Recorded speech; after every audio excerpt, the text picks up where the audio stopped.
36 वर्षाचा विश्वास असणारे ठिकाण म्हणजे महावीर ड्रेसेस. महावीर ड्रेसेसमध्ये तुम्हाला मिळणार सर्व शाळेचे युनिफॉर्म, तेही 365 दिवस.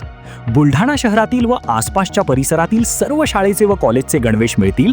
प्रबोधन विद्यालय, शिवाजी विद्यालय, एडेड हायस्कूल, बाल शिवाजी कॉन्व्हेंट या शाळेचे सर्व बदललेले नवीन गणवेशचा रेडी स्टॉक उपलब्ध आहे. School bag, tiffin bag, water bottle, Zeel कंपनीचे रेनकोट, सिटीजन कंपनीची छत्री, back covers, school sweater, tie, belt व सॉक्स, सर्व शाळेचे ब्लेझर व वेस्ट कोट मिळतील.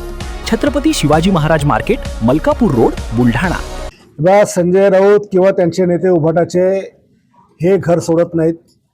जेवढे लोक बाहेर केले त्या प्रत्येकाचं हेच दुखणं आहे की मातोश्रीवर आम्हाला विचारलं जात नाही, आमच्या मतदारसंघातले प्रश्न सोडवले जात नाही, आम्हाला वेळ दिला जात नाही.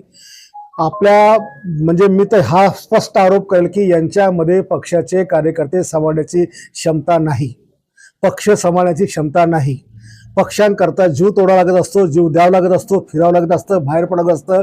आता मातोश्रीमध्ये ते शिल्लक राहिलेलं नाही आणि त्याच्यामुळे स्वतःचं म्हणजे काय त्याला आपण कुकर्तृत्व लपवण्यासाठी आपण काहीच पक्षाच्या लोकांच्या कामात येत नाही आणि म्हणून पक्षाचे लोक नाराज झाले की सरळ फक्त पैशाचा आरोप करणं हा त्या संजय राऊतचा धंदा आहे. हे काही एकदा नाही घडलं राज्यामध्ये, हे अनेकदा घडलेलं आहे. पण 5-50 लाखात लाख मोलाची सोन्यासारखी माणसं ही कमवता येत नाही, संजय राऊतला समजलं पाहिजे. शेवटी जेवढे काही खासदार ते बाळासाहेब ठाकरेंच्या विचाराचे आहेत आणि आज ते घरवापसी करत आहेत. तुम्ही तुमचं कर्तृत्व म्हणजे ते तुमच्यामध्ये कर्तृत्व जे नाही आहे ते लपवण्याकरता तुम्ही अशा प्रकारचे आरोप करतात. आज एकीकडे एकनाथ शिंदे साहेबांचं कर्तृत्व दिसतं आणि म्हणून लोक त्या ठिकाणी प्रभावित होऊन आपल्या पक्षामध्ये इकडे येत आहेत.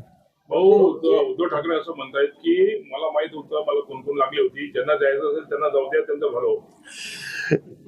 ज्या वेळेस असा काही प्रसंग आला, शिवसेनेमधून काही म्हणजे उभाटावून लोक बाहेर पडले, सेम त्यांचं वाक्य ज्याला जायचं त्याला जा. शेवटी हे दोघंच बापले शिल्लक राहतील, सगळे जातील, कोणी शिल्लक राहणार नाही. अरे पण तू का जातोस, तुझं दुखणं काय, तुझी व्यथा काय, का तू असं करून राहिला? कमीत कमी आपुलकीचा प्रेमाचा हात खांद्यावर टाकून विचारलं तर पाहिजे. एखादी व्यक्ती 40-45 वर्ष तुमच्या पक्षात काम करते, तुमच्या नावाचा जयजयकार करते आणि दुखवती बाहेर गेली, तुम्ही डायरेक्ट म्हणता चल निघ इथून. कमीत कमी त्याला थोपायचा प्रयत्न, त्याला विचारायचा प्रयत्न, एवढी पण माणूस केली यांच्यामध्ये. 2 खासदारांनी शपथ सुद्धा घेतलेली साहेबांची शपथ घेतली 2 खासदारांनी. अशा शपथा तर काय किती पण कोणी पण घेतं आजकाल, त्याला काही महत्व नाही आहे. आणि कशावरून शपथ घेतली नाही घेतली त्याच्या मनात त्यांनी शपथ घेतली का नाही कोण बघितलं? त्याने काय उघडपणे जाहीरपणे थोडी घेतली शपथ. राज्यामध्ये मग आता हे जे 20 पैकी जे आमदार आहेत त्यांची उभाटाचे ते पण तिकडे येण्याची तयारी, त्याची चर्चा सुरू आहे. काय नाही बघा, आता प्रत्येकाला राजकीय सुरक्षितता पाहिजे. ज्या मायबाप जनतेने निवडून दिलं त्या जनतेची कामं त्याला करायची असतात. ती कामं करताना सत्तेचा मार्ग महत्त्वाचा असतो आणि किती दिवस आपण नुसतं विरोधात बोलून त्या ठिकाणी काम करणार आहे? शेवटी जनता उत्तर मागते की आम्ही तुम्हाला निवडून तुम्ही काय दिलं म्हणून. त्याच्यामुळे मला असं वाटतं की येणाऱ्या काळात आमदार देखील तसाच निर्णय घेतील. शेवटी का जनतेची प्रश्न महत्वाचे असतात.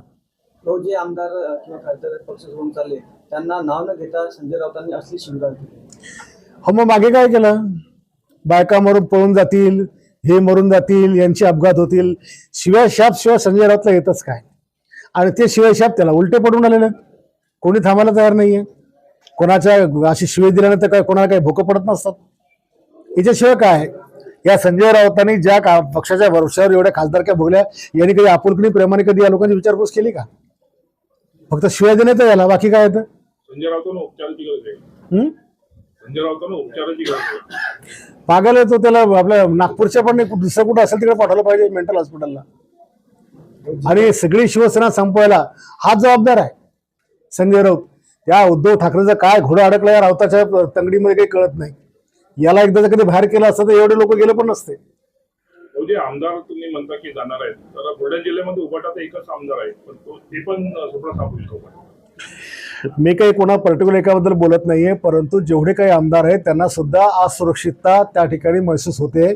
त्यांनाही वाटतं की आता आपली कामं होऊ शकत नाही, त्याच्यामुळे योग्य वेळी ते एकनाथ शिंदे साहेबांचा हात पकडतील. ज्या पद्धतीने शिंदे साहेब राज्यामध्ये सहानुभूतीपूर्वक या लोकांना आधार देत आहेत, जे लोक नाराज आहेत, तसं आपल्या जिल्ह्यातले जे एक आमदार आहेत त्यांना तुम्ही आधार देणार, त्यांच्या मनावर जी खतखत चालू आहे ते तुम्ही घेणार आहात? सगळेच शिवसेनेचे एकनाथ शिंदे साहेबांसोबत जेवढे शिवसेनेची टीम आहे प्रत्येक जण यामध्ये सक्रिय आहे आम्ही आमचा पक्ष वाढवायच्या प्रयत्नामध्ये आहोत. तो पक्ष कोणाचा प्रवेश घेऊन असो, नवीन पक्ष शाखा तयार करणं असो का आणखी कोणी घेऊन असो, आम्हाला आमचा धर्म शिवसेना पक्ष वाढवणे महाराष्ट्रावर, आणि ज्या ज्या पद्धतीने आम्हाला तो वाढवायचा आहे तो आम्ही वाढवतोय.